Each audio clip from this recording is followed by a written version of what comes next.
so here's my setup. I'm just gonna walk you through by the numbers on the spreadsheet or the document I just sent you. So one is gonna be the H4n Pro Recorder. I did not include this little tripod I got or the SD card that's in it. So I didn't include that, but this is the H4n Pro Recorder. I use it on stereo mode. This over here is going to be number 10. This is the little cable here that goes from the 1/4 down to the 3.5 millimeter. And that is plugged into the Audio-Technica headphones there. So the Audio-Technica headphones are here. This is what these are. These actually have two cables that come out of it. And what these go to are the XLR on channel 1 here. This is all controlled on channel 1. And the other headphones is just monitoring what's going into the actual recorder. So I hear what the recorder hears, nothing else. Now then, number 2 is the power adapter for it. So this is the power adapter, so I don't have to use a battery. The Behringer mixer, so that's the actual board here that you see. These are the settings I use it on. So this here is going to be the dual, or let me just go down here in number order.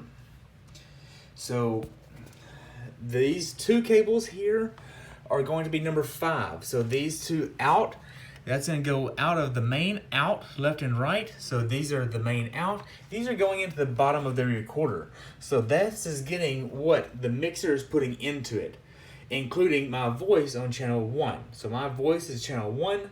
Their voices are on channel, 2 different channels actually. This is actually left and right the way I have it set up.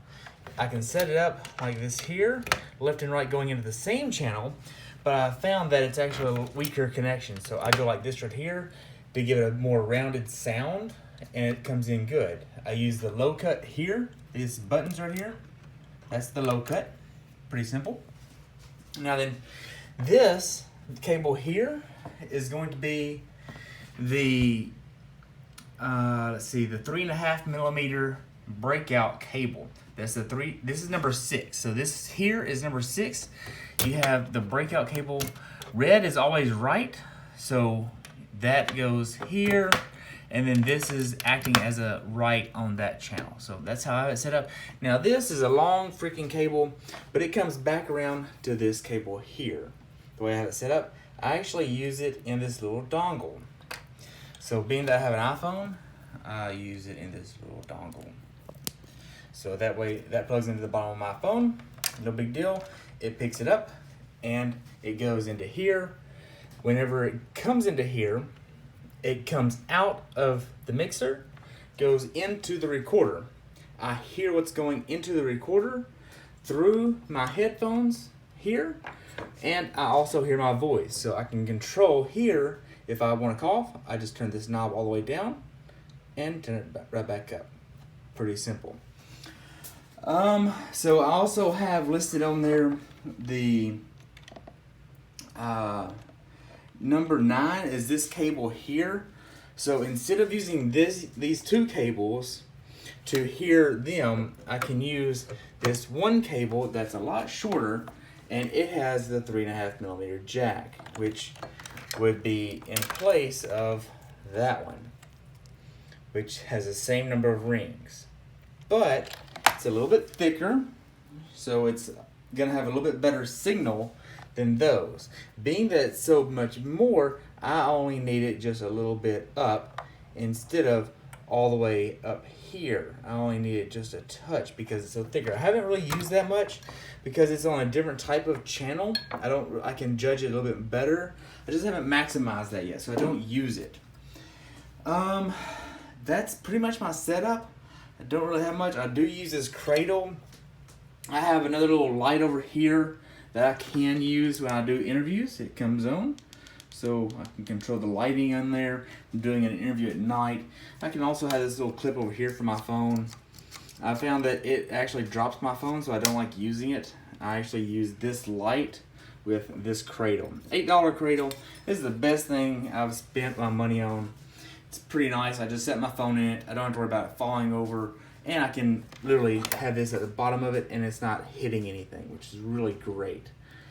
That's the setup I have. Some of these cords are ridiculously long.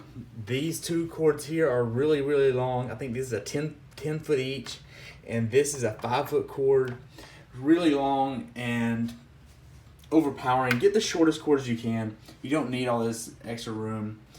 Pretty simple though. If you have any questions on this, let me know. The mixer I'm going to get, so being that this is main out and it only has left and right, I'm going to get a mixer that has 2 main outs, which would be one for each channel, which would allow me to send it to my recorder on a 4-channel mode, separating the left and the right channel. Now, this mixer on the bottom of it has the input for the XLR cable, which is the same as this here. Let me plug that back in real quick. Okay. So which is going to be the same as this cable here. This is the XLR. So that just plugs in there. But you would actually want the XLRs to go into the bottom of the recorder just for a better sound quality. Right now I can record up to 41 hours. I'm using 40, I think it's 44.1 over 16 bit. That's what I'm recording at right now, and I'm recording with the wave. And then I use some of the settings on there, and then I can actually just put that onto the Audacity, then convert it to an MP3 for a much more deeper, rich sound quality. Hope this helps. Let me know. Have a good day.